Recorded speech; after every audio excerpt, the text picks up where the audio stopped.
abierto? Claro. ¿Tenés abierto?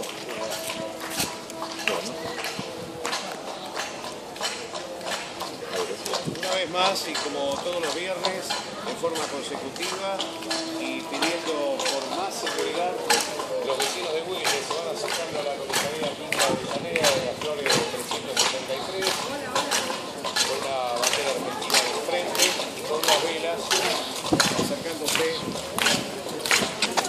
hasta el frente de la comisaría.